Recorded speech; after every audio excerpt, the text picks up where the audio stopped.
Ciao ragazzi, it's the Speedy Guidy. And I have something to get off my chest. I don't really know how to put it, so I'm just gonna say it, okay? I didn't really like Porsches. I just didn't. Glad I said it, glad I got it off my chest. Whew. We're doing this together. Anyways, it took me quite some time and a job that afforded me the opportunities to drive plenty of Porsches in my life. Everything from Macans to Cayennes to 918 Spyders to GT2 RSs to every 911 iteration ever. And eventually, I got the bug. I was at car meets, see Porsches everywhere. I eventually started calling them Porsche. I eventually started correcting people for not saying Porsche and saying Porsche. Hey, check out this Porsche. It's pronounced Porsche. And that car sucks ass. Am I a douchebag? And well, long story short, I absolutely love them. I think they're amazing. And they came out with this 992 a while ago. And you know what? I got the keys for the day, which even looks like a little tiny Porsche. Look at that. And I got these Aperol Spritz sunglasses. So we're gonna go for a drive.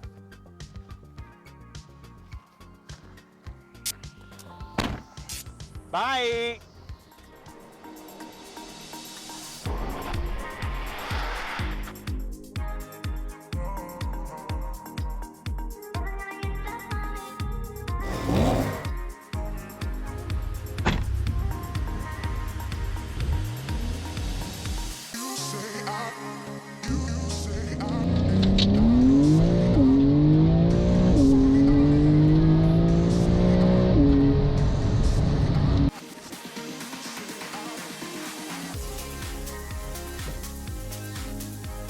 For today's review, I took this Carrera 2S to the sunny Northern California coast and put it through its paces. One thing I will say is how utterly stunning this place is. If you still think Southern California is more beautiful, then you need to read a book. All right, folks, here we are inside the C2S. Let's get going. Let's just get right in, huh? Let's pop this thing into Sport Plus mode, and she can go. And that brings me to my first point about this car. This car is so easy. It does everything for you, man. The thing that shocked me the most about this 992 generation is how dailyable it is. I mean, the 911 has always been a utilitarian sports car. People have always been able to drive it to work. It's been, easy to park. No one really notices you that much. Things work, things don't break. But this car just takes that up another notch. The ride quality is phenomenal. It's so quiet in here. Like, I'll turn down the AC. There's no sound. I can take a phone call. It's so comfortable. The seat, the steering position is second to none. Porsche steering position is my favorite. And it's just a pleasure to be in. There's so many safety assistances to keep you in the lane. Look, if I start to go out of the lane, the steering wheel, it'll make that noise and it'll push me back in. And it's the first time a Porsche's really just been this, I don't really want to say mass produced, but it seems like a very mass produced car. Like, it is truly so easy to be in. And it does all that, all while having the best interior quality of any sports car right now. I mean, I have heated seats and cooled seats. I can do them both at the same time. I don't know why you would want to do that, but have it your way. Now with a sports car, one of the most important facets is its noise. And this thing, it kind of falls short just a little bit.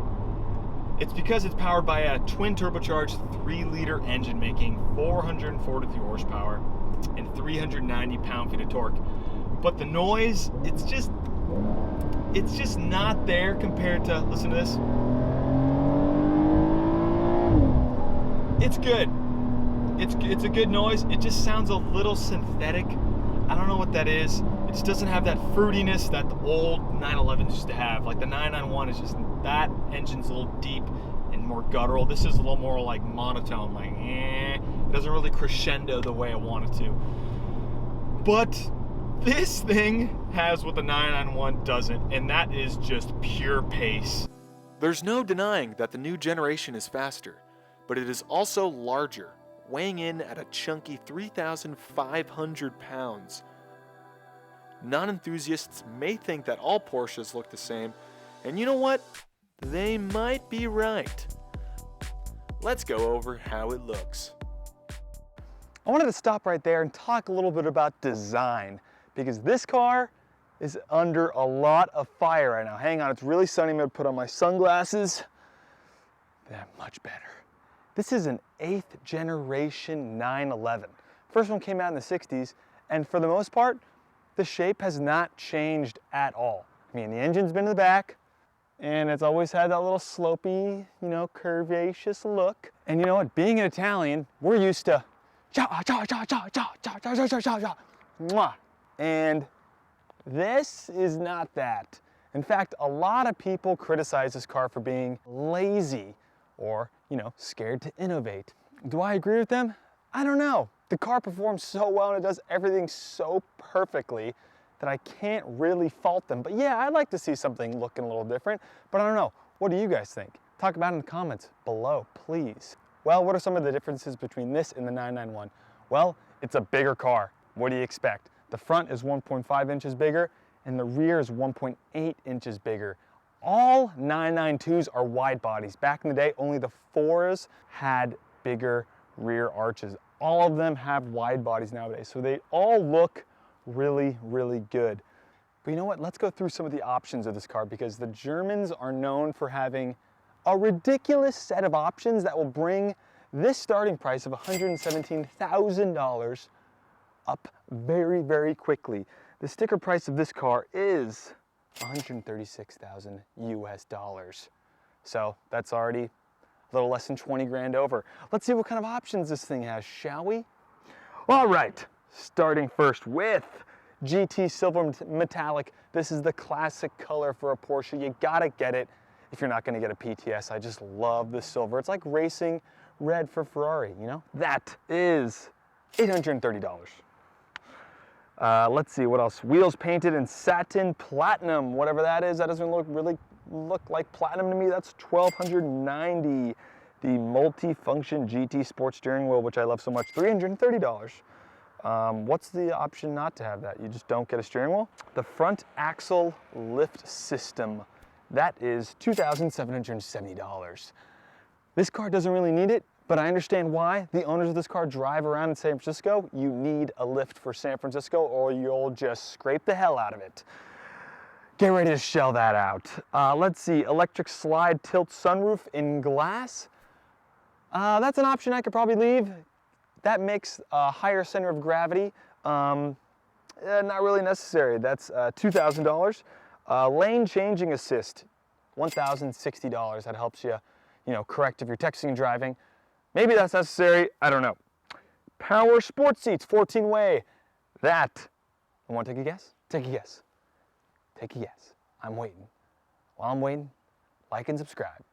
Okay, well, the 14-way seats are $2,330. And guess what? You need those because they're so good. If you're not going to get the carbon bucket seats, which this car doesn't come with, you got to get those. What are you going to get? The fixed seats? It's the Porsche. Come on now.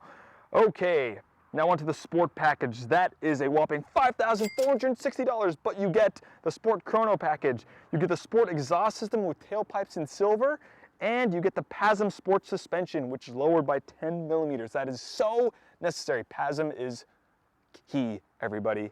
And everybody knows you need a sports exhaust. That's like the one check mark that you have to check in this car. Okay, the next option you must check in this car is the Bose surround system, because you need good sound coming from the rear and good sound coming from inside. That is an option that says $0. So maybe that's the base. Maybe Burmeister's the option. Seat ventilation, that's an option, that's already standard. Adaptive cruise control, all this stuff. Wow. That's a long list of options. Write down in the comments what you think you would like in your car. Maybe even send me screenshots. I was always the kid sitting in class, speccing cars out the entire time. That's why I don't know math. All right, back to the review. I apologize. Upon rereading the window sticker here, the premium package is $5,380, and that has the Bose surround system, the comfort access, the Porsche dynamic light system, the seat ventilation, adaptive cruise control, and lane keep assist.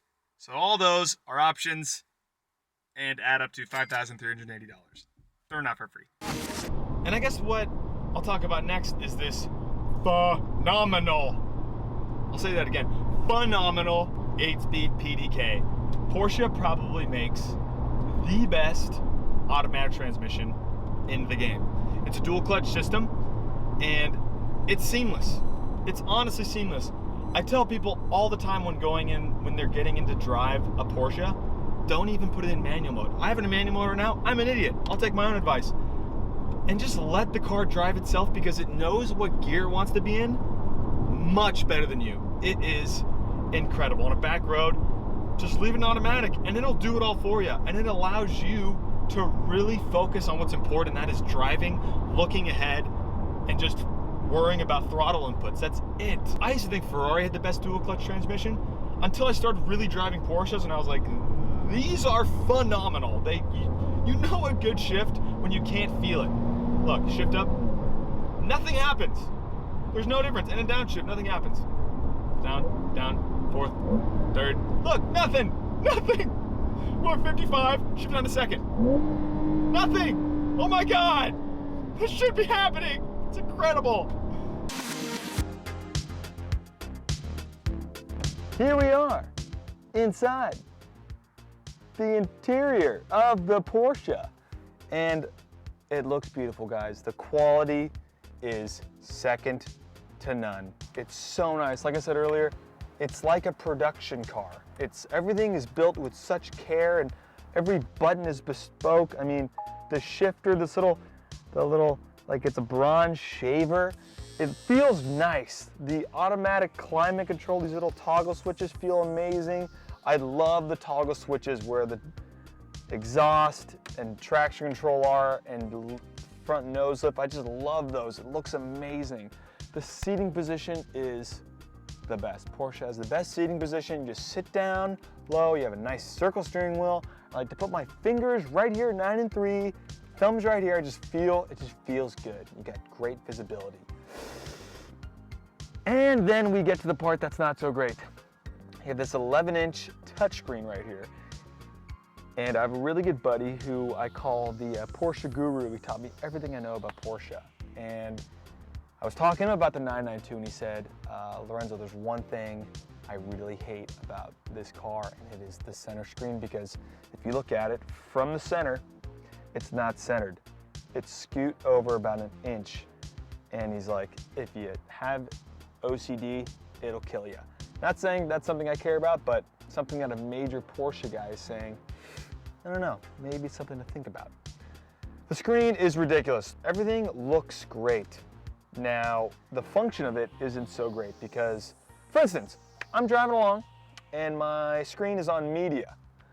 And I come to a set of lights, and to turn off the auto start stop, which everybody hates, I have to go into a menu, I have to click car right here, and then I have to point my sweaty little finger and hold the start stop and it'll turn it off. So I have to go into a menu and then click a button that's never usually there to turn off the start stop. And I hate that.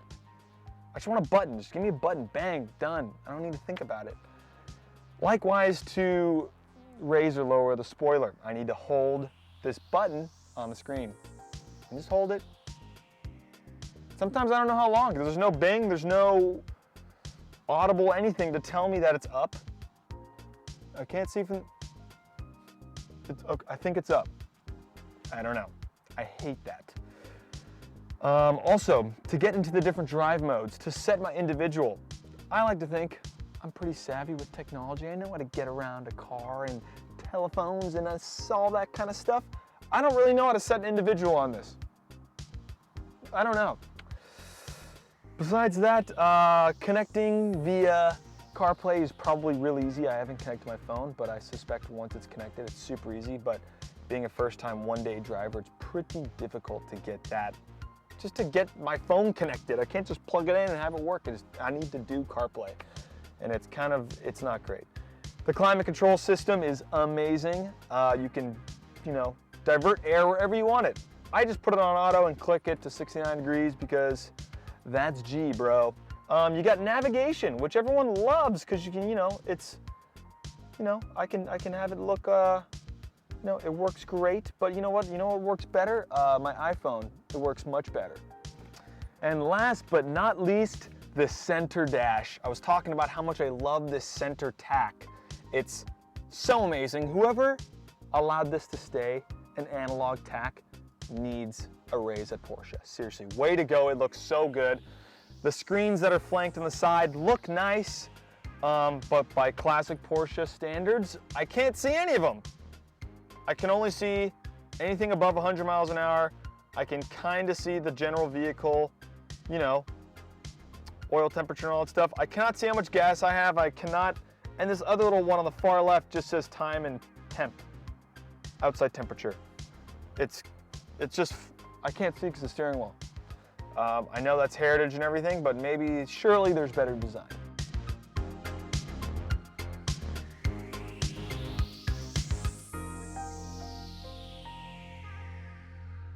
We've come to a location where I think it's okay to do a little launch. And by doing that, I have to turn off traction control, which is over here. All right, launch imminent, ready, go.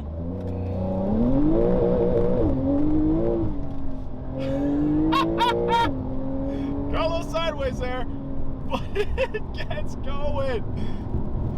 This thing does 0 to 60 in 3.5 seconds, folks. 3.5 seconds. That is so fast. A generation ago, that was hypercar territory. And now that's just the base 911. That's two-wheel drive too.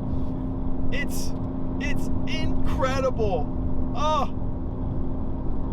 And you know what? If you really want more traction and want even faster 0 to 60 time, you can get the 4S, because that'll do it with the Sport Chrono Pack in 3.1 seconds. 3.1 seconds 0 to 60. What world do we live in? That's the base, that's the bottom. If you think that you want more than this on a daily basis, you're either lying to yourself or you're a professional race car driver. Because this is plenty. Not only is this car a phenomenal daily, but it's so practical. I mean, there's plenty of room in the back, there's plenty of room in front. Instead of me telling you about that, why don't I just show you? All right, let's talk about convenience, because if this thing is as convenient as I have been saying, let's see if I can fit in the rear seats.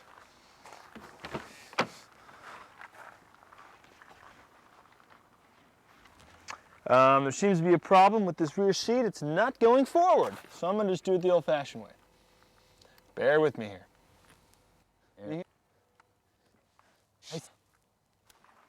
Here we go. Oh my God. Oh my God. Do I go head first? I'll go head first. I did it. I'm back here. Nope, folks, this ain't gonna work. This is made for, this is made for a midget. There's no way. You must hate your kids if you put them in the back of there. Oh my God, I think I'm stuck. Oh my God. That is ridiculous. Let's see if I can fit my San Pellegrino in the front.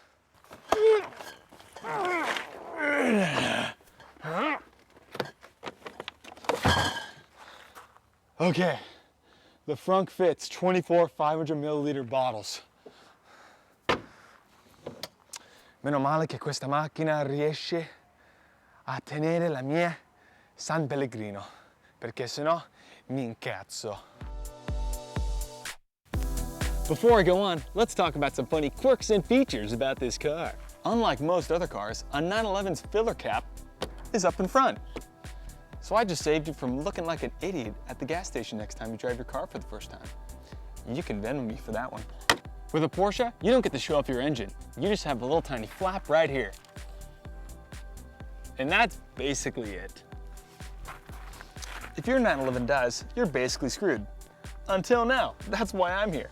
first things first, open up this fuse panel down here, pull out this red fuse, stick your positive terminal to that one and the negative terminal to this guy right here, and that will open the frunk.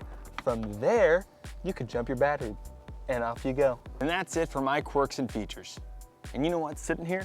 I feel like Jason Camisa during a Revelations episode. I feel like I gotta tell you something that no one would ever find out on their own accord. You know, it's no shocker that this car is phenomenal to drive. I mean, it's won plenty of prestigious awards from automotive magazines. It's won plenty of comparison tests. We know it's a good car to drive. We know it's a driver's car. It's just nice to get back in it and see that and really just get the connection that I've wanted to the road. It's been so long since I've driven a 911, and it's such a great feeling. But what I'm here to tell you is that how great of a daily this is, because that's what's really shocking about this. I'm not shocked that it's fast. I'm not shocked that it has epic traction. I'm shocked how livable it is. I mean, I have amazing visibility. I can see all four corners of the car. I have this nice round steering wheel, no flat bottom bullshit. I got a stereo system that's banging. I got a transmission that is just smooth as hell. It rides so supply. I don't think supply is a word, but now it is. And it's just cool. It's an understated car. That's always what's been the mystique of the 911, right? It's an understated sports car that'll do all the things a sports car should do, and sometimes better than those big flashy Italian cars. I hate to say it, but the quality of this is just second to none. Sure, it's getting pricey nowadays, but you're getting like 5 cars in one. If you get the 4S, you got something you can go up into the mountains with.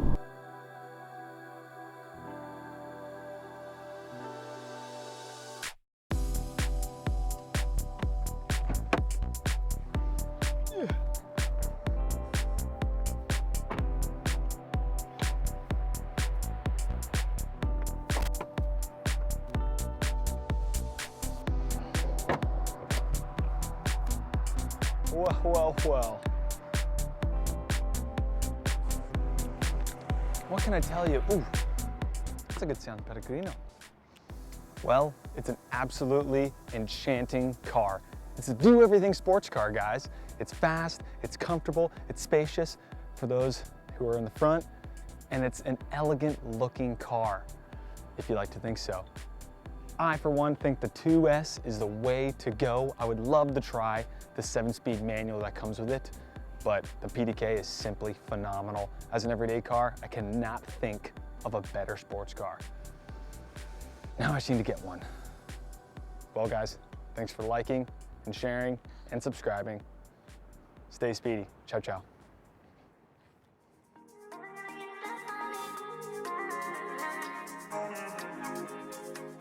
Well, ragazzi, that's the end of the review. Make sure to subscribe so you can watch my next review in 8 months' time. Also, before you go, make sure to check out my buddy Charlie Ford. He's a DJ and producer based in New York City with up-and-coming shows in Miami and San Francisco. The music you heard in this review was all made by him. Make sure to give him a listen and a follow. All of this info is in my bio, as well as the links to get in touch with my drone operator. Grazie e arrivederci.